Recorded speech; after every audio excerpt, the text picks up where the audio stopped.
Kaixo nire supertxiki eta superfamilia zer moduz gaude. Gaur kontatuko izuet nire 3. liburuan ipuin baten bidez nola esplikatzen diedan umei gustoko ez egun zerbait aldatzen.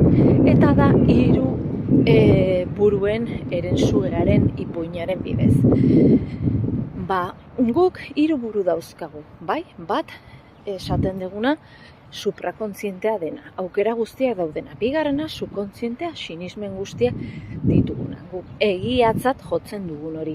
Eta buru kontzienteak zer egiten du?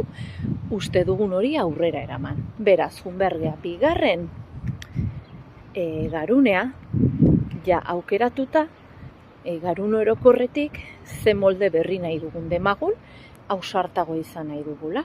Orduan, zer egingo dugu aukeratu hori garun suprakontzientatik, bigarren garuna subkontzientean sinismenak aldatu zen.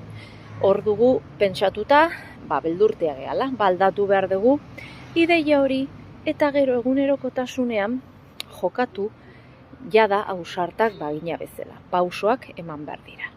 Eta hori egunero errefortzatu behar dira sinismen horiek ausartak gehala.